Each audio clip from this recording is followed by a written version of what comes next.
Our first panel this morning will be discussing the power supply of the Bakken. Our panelists are North Dakota Public Service Commissioner Randy Christmann, Gavin McCollam, Senior VP and Chief Operations Officer with Basin Electric Power Co-op, and Jaron Weingartner, the Manager of Williston Facilities with Continental Resources. Brad Aman, Vice President of Project Development and Services with Continental Resources, will serve as our moderator this morning. Please welcome our panel.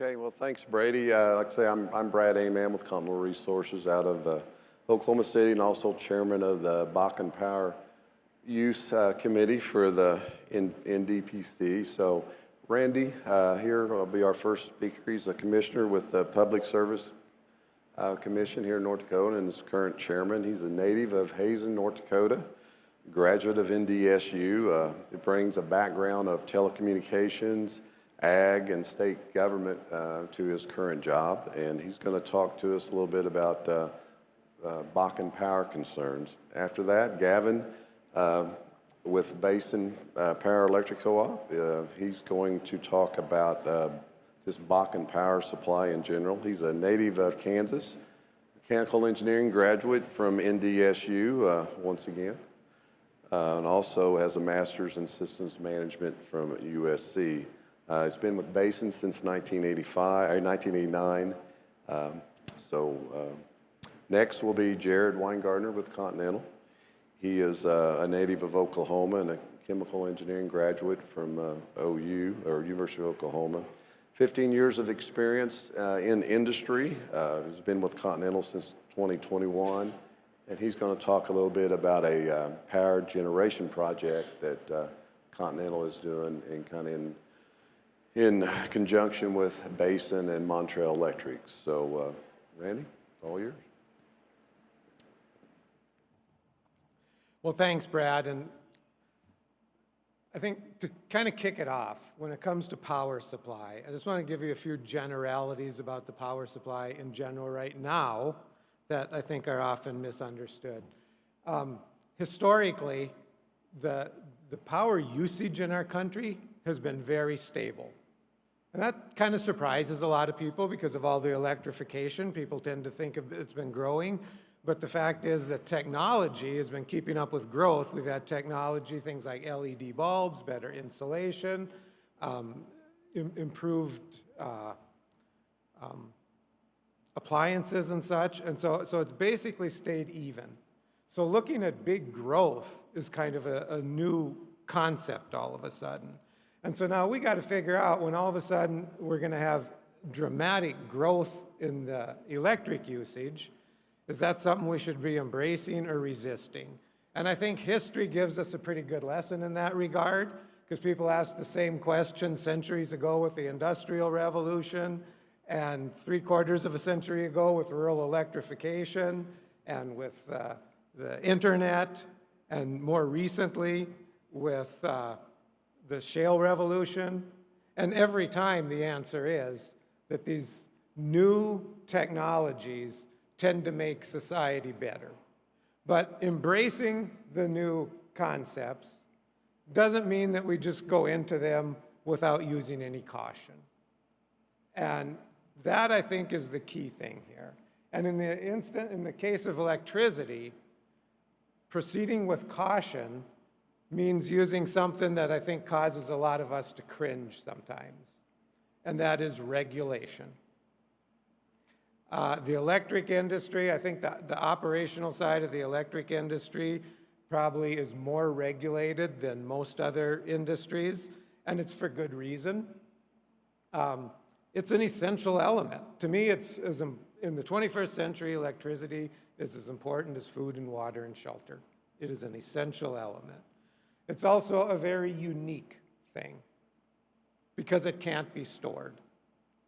And I know there's the battery things, but the technology and the batteries that we have for the overall electric grid are really inconsequential. Another unique thing about it is it has to be generated and used in the same instant. And we use varying degrees a lot. We use almost twice as much energy, electricity, in the late afternoon and evening as we use in the early morning. And so we have massive electric generators that would be much more efficient if they could just chug along at maximum capacity 24/7, but somebody has to be managing this and having them throttle back, because if they're producing more than we're using, you melt down components in the transmission system that could take months, if not years, to replace. So it has to be managed that way.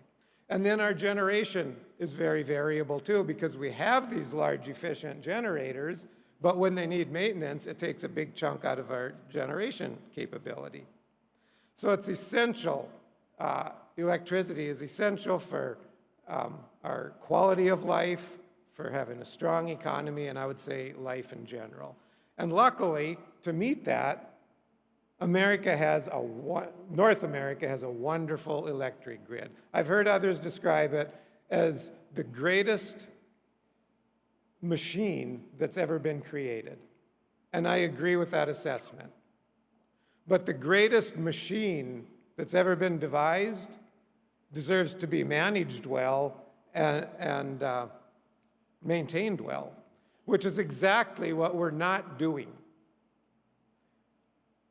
The whole reliability of the electric grid has been based on the coal industry for decades. But in the last 15 years, we've eliminated almost half of the coal generation. It'll be down to about a third by 2030. That's the reliability component, gone.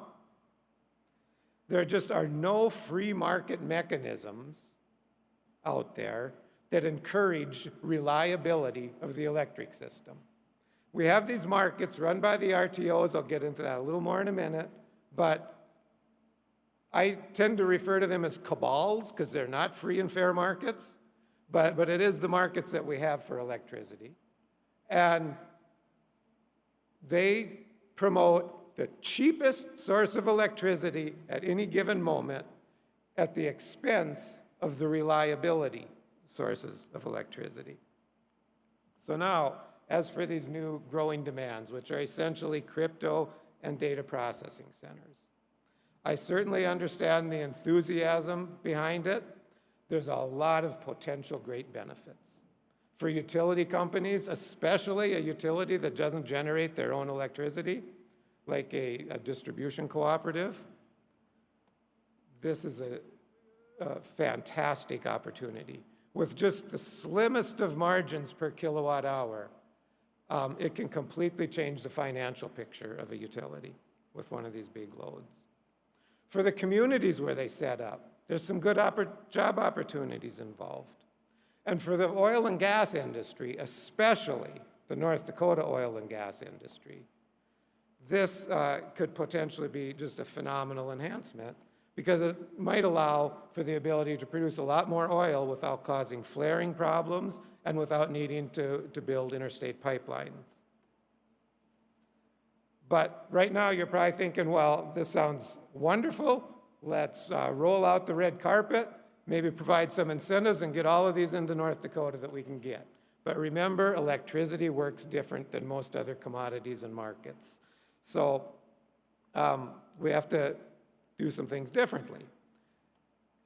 As we add, say, a big data processor that's going to use a couple hundred megawatts, the utility company serving that area has a responsibility to serve it. There's regional transmission organizations called load responsible entity, and remember that term because I want to come back to it later.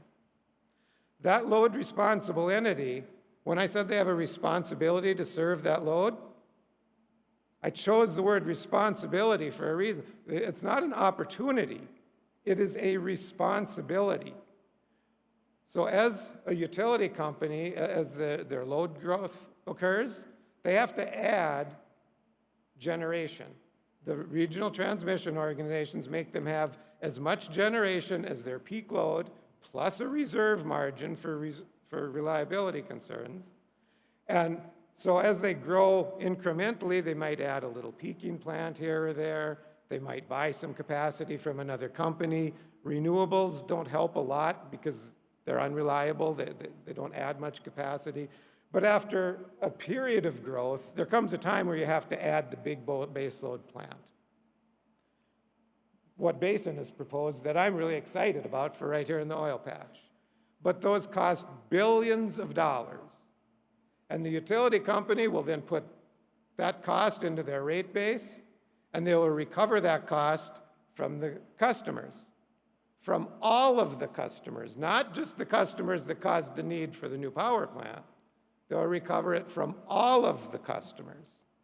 And that is a key part of all this.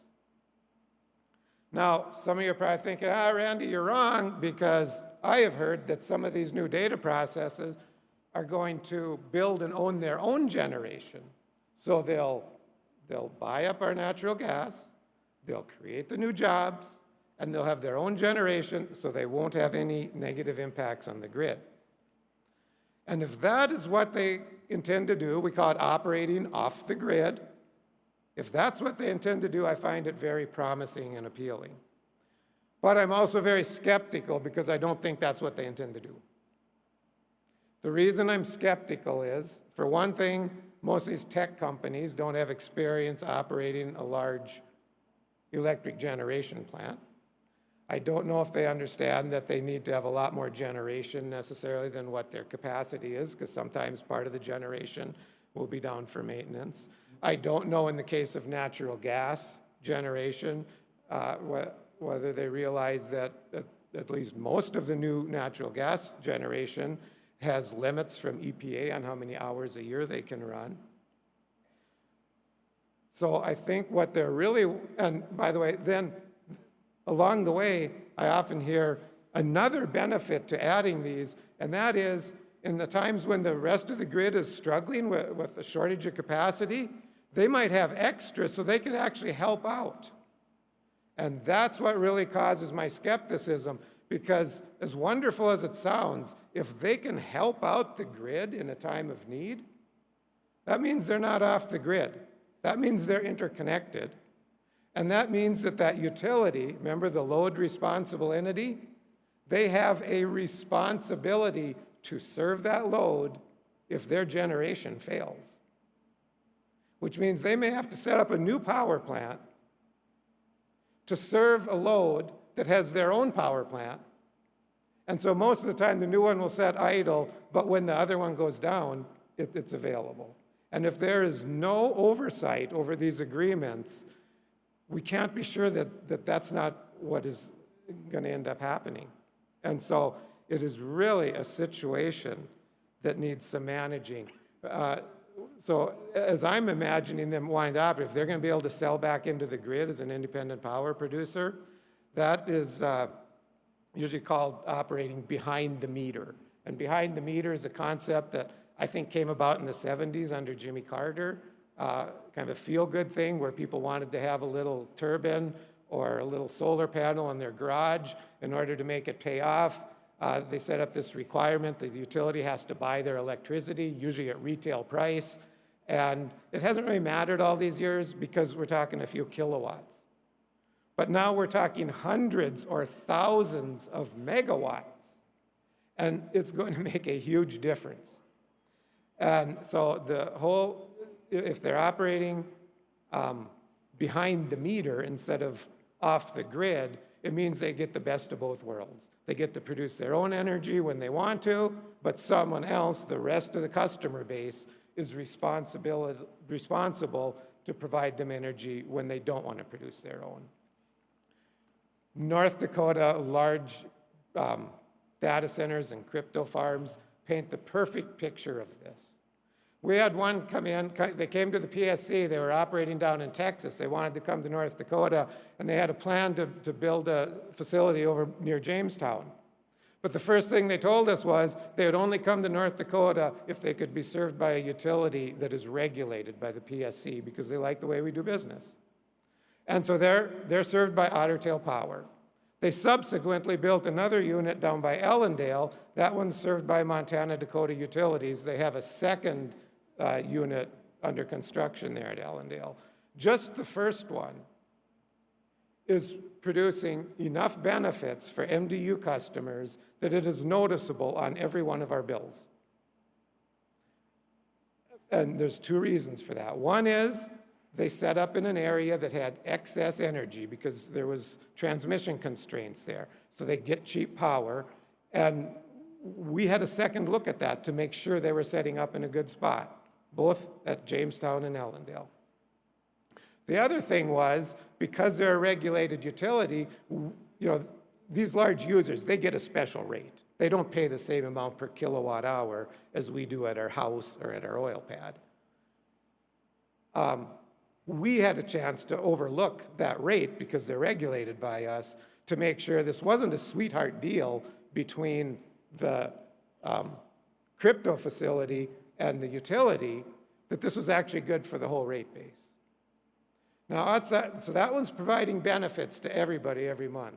Outside of that, we have another crypto facility that's set up and is served by an unregulated utility. So we never had a word to say about it. If we had, first thing I would have pointed out was you're going into an area that is already facing huge transmission constraints because of a lack of energy in the area.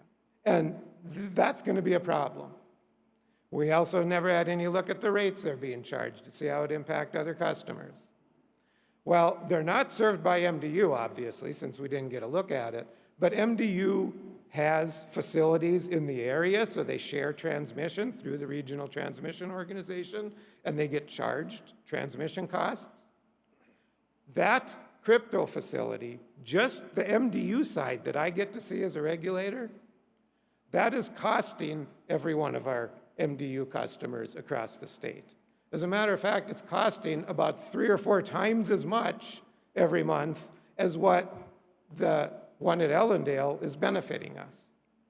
So I think that is the key goal here, to realize that unless they're served by a regulated utility, no one has any look at this, and we need some way for someone to be managing these so that as they come in, because we should be embracing the technology and the opportunity, but as they come in, we need to make sure that they're set up in a way so that we avoid the ones that are going to be problematic and embrace the ones that are going to actually be good opportunities and benefit everybody. And so that's really my message today. It can be done. It should be done. It's a great opportunity. If we do it right, it's going to take some management. One quick question. What can the industry do to help PSC do what you guys need to do? Well, I think one of the key things is recognizing that regulation, looking around the room, I don't see any of the school kids here, it's not just a pain in the ass when it's done well. Regulation can be a good thing that benefits everybody. Having some people who understand the system, all sides of the system, looking at these things to avoid the bad problems can be a good thing. We need to work with the legislature and make sure that there's some kind of system in place, whether it's the PSC or somebody else, that has some understanding of these things before we get lots more of the really big ones to make sure that they are in fact going to be beneficial. Okay. Thanks, Randy. You bet.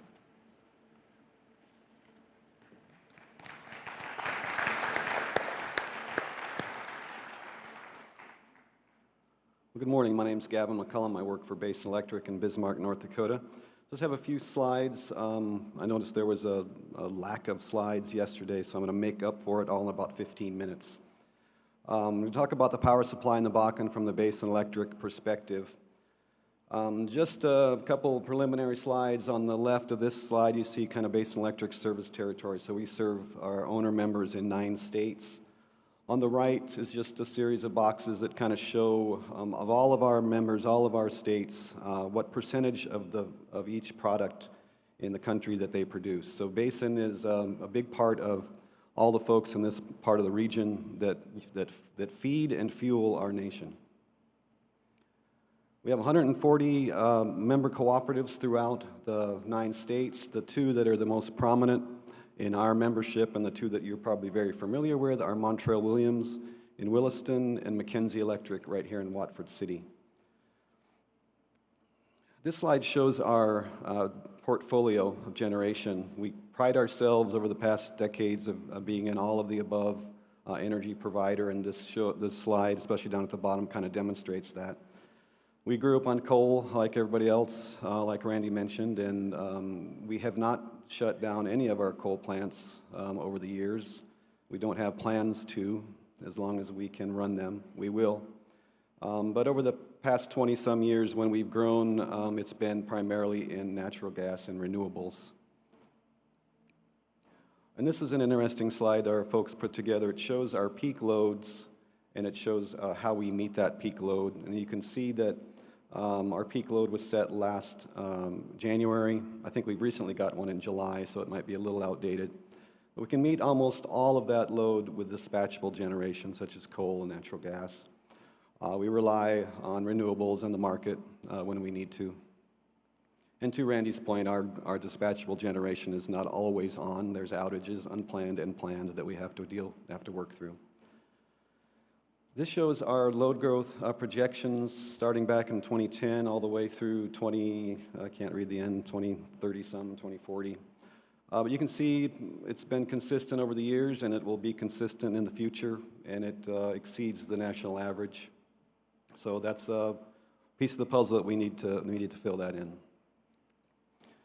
So I'm going to talk a little bit about how we're going to fill that hole in, but before I thought I'd do that, I would take us back in time a little bit and show what's happened since the year 2010 or 2009 when the boom really kind of started to hit.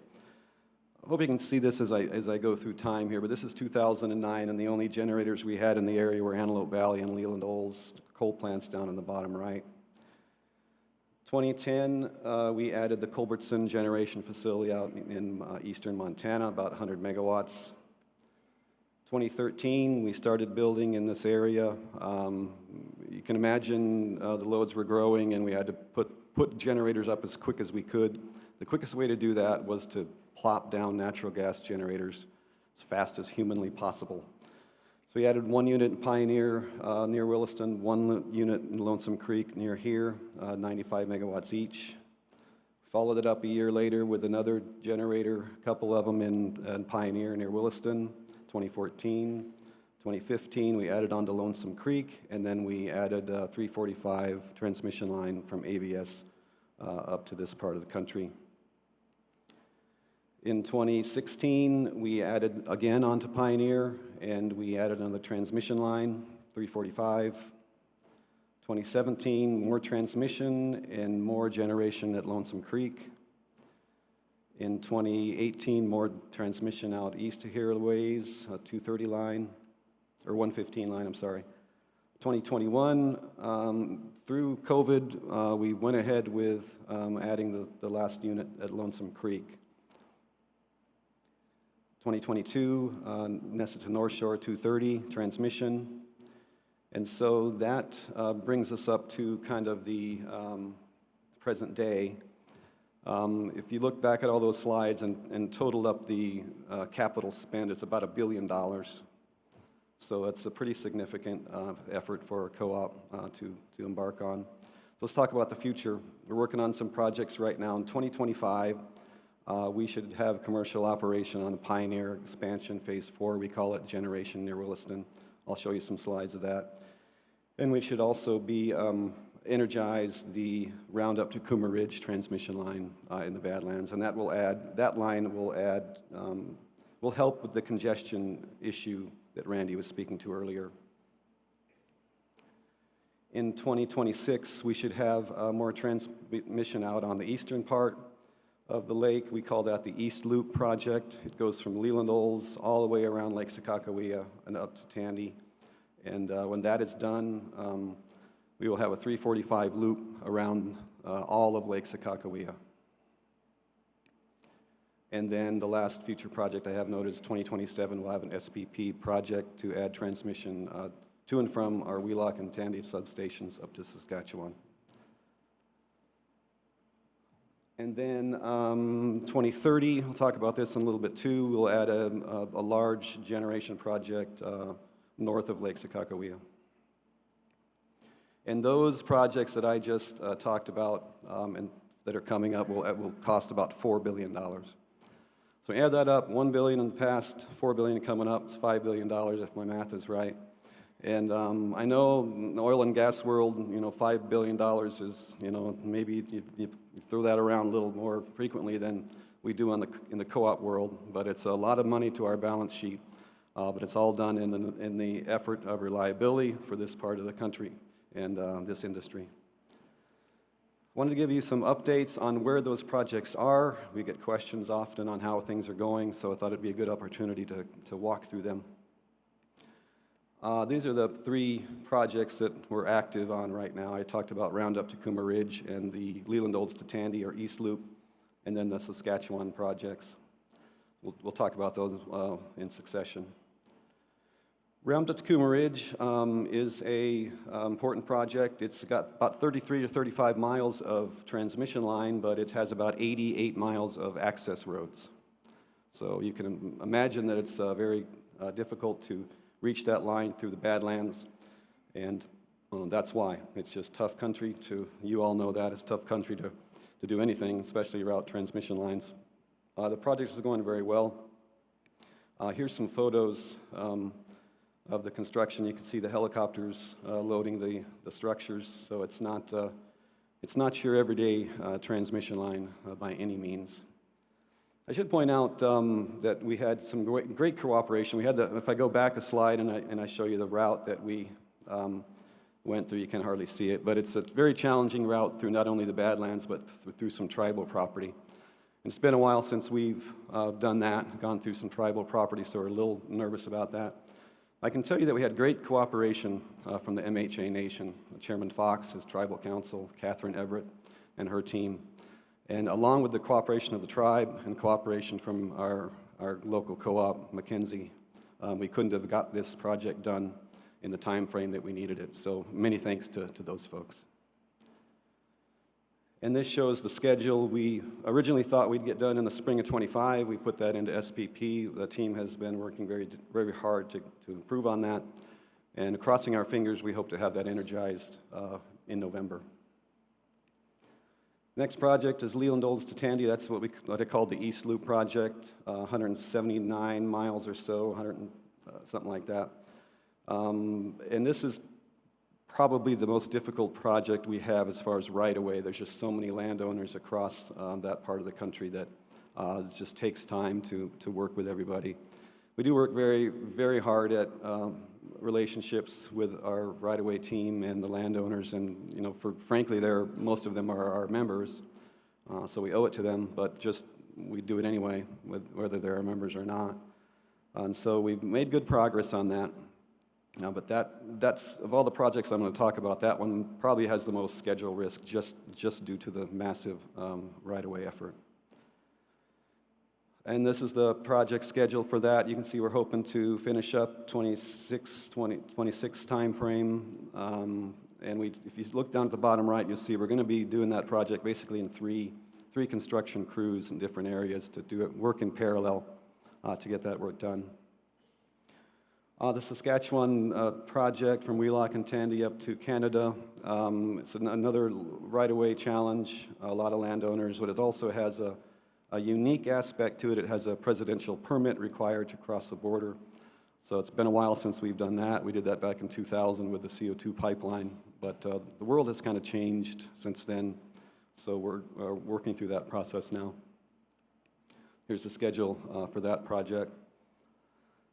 Another interesting transmission project that we're working on is DLRs, Dynamic Line Rating Equipment. So what that is a transmission line is designed to carry capacity based on a number of things. Obviously the size of the conductor, but it's also based on the temperature, the ambient temperature, the sag of the wind, and all these parameters that impact how much electricity you can get through a transmission line. And so in the past, we and everybody else have taken these charts and we've assumed the worst. We've assumed the worst wind. We've assumed the highest temperature. When the temperatures are higher, the line sags and you carry as much. And we've assumed all these things, and that's how we set the capacity of the line. This technology will allow us to actually measure the temperature, the wind, everything else, and make a game time decision on how much that line can carry. So if these are placed throughout the right areas, you can really narrow down. Maybe we can run a little more through this line. Maybe we're not limited like we thought we were. So for all you electrical engineers in the audience, I know the electrical engineers at Basin Electric, they really love to geek out on stuff like this. So they put this chart in here, and they told me to put it up there, but I don't know what it means. But in a nutshell, what it means is we can get, and there's most of the times up on the top where you can see we can get more capacity than the line is previously designed to. There are times when we can get less depending on the conditions, but by and large it's been a good effort. Talk about generation projects real quick. This is an interesting chart. All of our generators on our books right now that we have are about $800 a kW. The new projects that we're looking at are about $1,700 a kW or even more. So the inflation pressure, just the pressure of supply and demand is hitting us as well as everybody. Pioneer Phase 4 is ongoing in Williston. I won't read through everything, but we got a lot of good partners. We started on this project in February of 22, and we should start generating electrons in about February or March of 25. So if you think about that, 3 years is basically unheard of. The only way we can have a hope to do that is when we do projects in states like North Dakota, Wyoming, South Dakota. We are very fortunate in that most of the states that we provide electricity to and that we build generation in are very industry friendly for the power industry, so we've been able to benefit from that.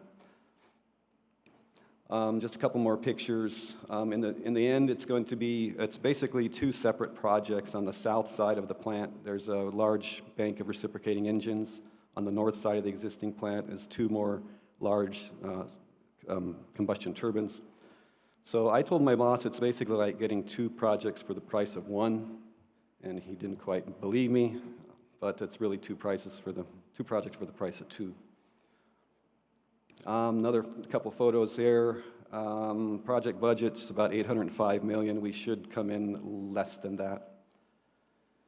Reciprocating engine hall is shown here. If you've never seen these large reciprocating engines, I'd highly encourage you to go up to Pioneer and take a tour someday when they're all in there. They are humongous. They're the biggest reciprocating engines I've ever seen. And this couple pictures of the combustion turbine hall. You can see work. Now these pictures are kind of dated. Here's the overall site overview. It's about a mile long when it's all said and done. As the previous slides showed, we kind of built this site out. So the workers, we were there just this past week, and all the employees were telling me that they're going to need brand new shiny pickups to get from place to place on the project. So I guess they're probably not wrong. One thing in the middle of the picture, you can't see it too much, but there's like 3 stacks if you go from left to right, and then right by the 3rd stack, there's a little blue building. That's the maintenance warehouse. And we were touring this project. It was about 6-7 months ago, and all they had done was pour the foundation for that warehouse. And I was walking around with their CEO and the maintenance superintendent at the site, and he said, "Hey, Gavin." I said, "What?" He said, "That maintenance building's too small." I said, "Oh, really? Okay, well, thank you. Thank you for the feedback." But I said, "I got to tell you, Clyde, that every power plant that I've designed or built in my career, usually the maintenance person has the common courtesy to wait until the building is built before he tells me that it's too small." So it's like your garage. You never have a big enough garage, I guess. Here's the schedule for that project. Like I said, we should be generating electrons in the first quarter of 25 with reciprocating engines. And then in the summer and fall, the gas turbines should come online. This is the project that Randy alluded to. We call it the Williston Load Pocket Generation. We should have a fancy new name anytime soon. But this kind of shows some of the siting conditions that we used for that plant. It's going to be a big one. It's going to be 1,400 megawatts. And we should go commercial, or hoping to go commercial in 2030. I'll skip through that. And it's two one-on-one combined cycles, so if you're familiar with the combined cycle plant, it's got a gas turbine, it's got a heat recovery steam generator, and a steam turbine. We thought about doing a two-on-one, which is two gas turbines and one big steam turbine. We felt that reliability would suffer. It'll be a little more money to do two one-on-one plants. It'll be the same megawatts, but we have to take an outage for something. We're not taking 1,400 megawatts down at one time. And this is too hard to see, but it shows kind of the layout of the plant. We have a combined cycle project in South Dakota that we used as a model for this to try to get us a head start. We always try to do that, take advantage of previous work as we start the next work. So that's all I had for you. I would turn it over to the next speaker unless there's... Yeah, well, one comment and a question or two. Obviously adding the gas generation is good for the Williston Basin, soaks up some of that local demand, but we also still need the coal plants. We need them to stay running. What do you think is the biggest threat to keeping those running? Well, a couple things. The environmental aspects of life is not making anything easier. People may have heard of the rules that have come out by the EPA recently. We along with others, have challenged that rule and all the way up to the Supreme Court. So we're hoping that that goes through. If it doesn't, it'll be very hard to keep our coal plants running the way they are. You'd have to either add carbon capture to them, or you would have to co-fire them with natural gas, or you would have to shut them down. That's the three choices you have. So we're all concerned about that and hopeful that we will get a stay at the Supreme Court. But primarily, the biggest challenge is the EPA rules and just the age of the equipment and finding new parts. Like to Randy's point, there's fewer and fewer coal plants in the world, so it's getting a little more challenging to find parts for the ones we have. So what's the best thing the industry can do to support Basin to help you fulfill your mission of providing us power? What do you need most from us?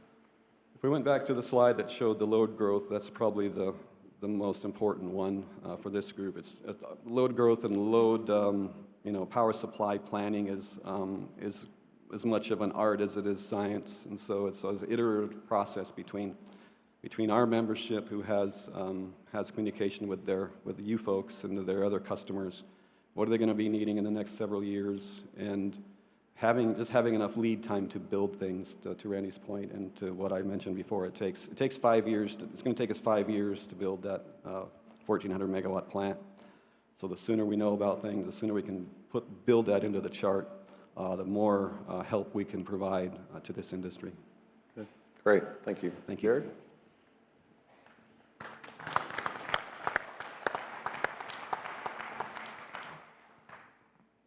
Hi, my name is Jared Weingartner. I'm the manager for facilities for Williston Basin at Continental. My team is essentially responsible for all the surface facilities and making sure that our equipment is ready to run whenever we have wells to bring on, and then also all of our water operations. And so power is something that we focus a lot on. We have monthly meetings with the various co-ops that service our loads to make sure that we're communicating the power needs that we're going to have. And Brad had gotten involved with the NDPC Power Commission and had called me kind of into last year and asked, have you seen the load demand for Basin? And I said, no, I hadn't seen that. I mean, we work a lot with McKinsey, Montreal, Rough Rider to provide those, but I hadn't seen the actual roll-up. And there was a shortfall coming up. And I don't think I need to extol the virtues to y'all but of hydrocarbons, but we have a lot of fuel that we can use to turn into power. And so there was a group that got set up to start talking about this kind of into last year, first part of this year, about looking at distributed generation projects. Now, in the course of my 15 years in industry, I've looked at generation and gas to grid projects numerous times, and they've all kind of fallen short. So every time there's been some type of issue, whether it's a regulatory issue and that you can't sell power as a non-regulated utility, or there's gas dedication issues that don't allow you to take gas, off the pipeline and turn that into power to put it back on the grid, or just the economics. I mean, a lot of these projects require intense capital investment, and then you need to run that at a consistent rate to get a return.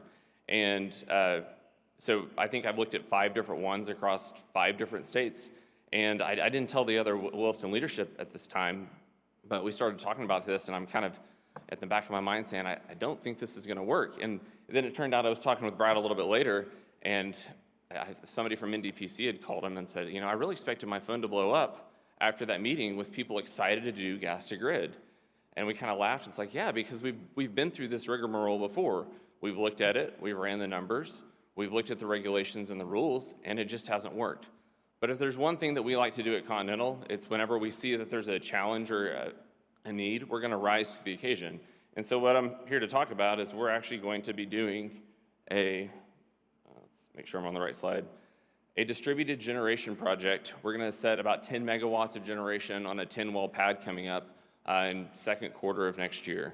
We'll use field gas from our production to generate 10 megawatts of power for the grid, and we're entering into a buy-all, sell-all power agreement with Basin and Montreal.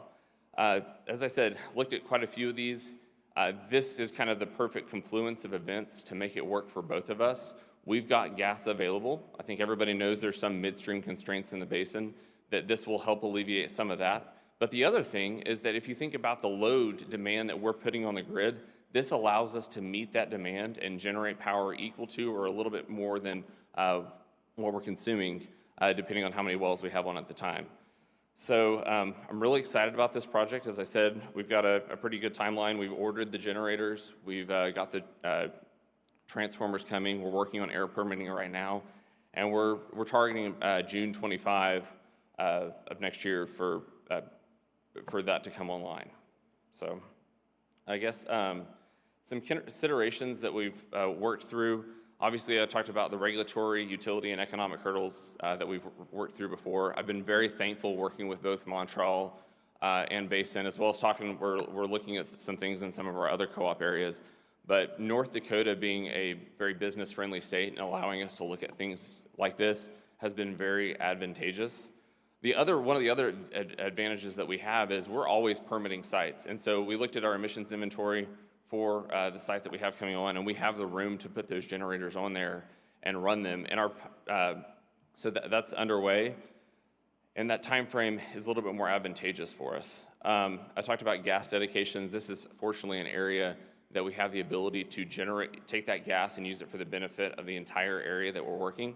And so when we looked at what we were going to set and the load in that area, we could use gas and basically cover the load that was going to be consumed in that area. Some other key things that we've done in this specific project, so utility tie-ins and voltage. This is a 5-year project that we're looking at doing, but with a lot of foresight into what we could do in the future with these units, because we're spending a lot of capital on them. We've bought ourselves flexibility with having dual voltage transformers on our generators. So for the next 5 years, we can set these and run them and tie them into the power. Ultimately, if there's not a need on the grid, we have a lot of pads also that aren't connected to power, where we have island generation. These transformers can be swapped to a different voltage and generate power for our own production needs directly on our pads. And then finally, equipment lead times. I mean, I think Gavin hit on it. Most electrical equipment, if you guys haven't ordered transformers, they like to give you the lead time in weeks, but it's really years. So they'll be 52 weeks, 56 weeks. And so getting in front of that and making sure that we got that done ahead is going to allow us to hit this timeline. And one of the other things I wanted to talk about is just kind of the power forecast and how we view. So this is a 4-well power forecast, and this is one of the things that I think is unique to industry. We're not like a data center. We're not a crypto farm where we have this high sustained load that's just going to stay there forever. We come in, we have, this is for a 4-well pad. Our load is high at the start. Well, it's low at the start, and then once we put on our first artificial lift, it creeps up. But then over time, it declines. And so by putting generation on pad and helping power that segment of the grid, we can cover that peak. And then as it steps down over time, we're not having to overbuild infrastructure long-term to meet that need. On the right is actually a forecast of our needed demand in that area that we're setting this generation. And then I do want to talk a minute about the gas consumption piece. So gas is extremely efficient to convert to power. As a rule of thumb, you can assume it's about 200 MCF to make 1 megawatt of power. So we're talking about 2 to 2.2 million a day.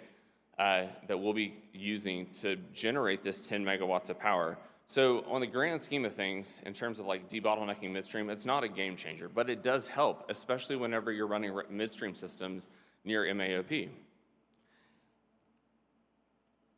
And so this is a gas production forecast for the area that we're talking about doing this. You can see that we're less than 2% of peak, and really long-term, a very reasonable gas stream that we can use to generate power. However, the other consideration that we had to think is we are expending a lot of capital to set these units on location, and so we need to make sure that we have the gas on that pad to run for a long time. And so on an individual pad basis, you know, we're talking about at the start, we have a surplus, but I guess you can't, I don't know if you can see the colors very well, I apologize. But long term, we have enough gas to do this project for about 5 years. And then I guess one other thing on the generators is they're modular, and so we can pick up one of those generators and one of those transformers, and if we don't have the gas or we have another area that needs load, we can redeploy these and plan to look at doing that in the future. So, anyways, let's... Okay, a couple questions, Jared. So, obviously we've got great communication, I'm speaking from the Continental side too, with Basin and Montreal, but what do you see that we need to do in other areas to do a project just like this? What do we need to be looking for, and how would you go about it? So communication first and foremost is the big thing. The other thing, as I talked about, gas dedications can end up being a hurdle that you need to get through. So we're working on conversations with our midstream partners to try and get rid of those bottlenecks. There's a lot of benefit for everybody. I mean, if we have to go build the grid up for additional peak that isn't going to be sustained, it just costs us all money, additional money. Right. I'll just echo something that Jared mentioned early on about, like him, I've looked at a lot of generation projects over the years and never got past hardly go because there was just roadblock after roadblock. But one thing's different about in North Dakota now with Basin and the co-ops, that they recognize that anything we can do, whether this is a small deal here, but you get enough small deals that they add up and it can really have a big impact. So we really appreciate, once again, I'm speaking from Continental side, but also from the Petroleum Council side, really appreciate the support and cooperation we're getting from the Basins and Montreals and McKinseys of the world. So anyway, I think we're good. Okay. Okay. Thank you all. Thank you all.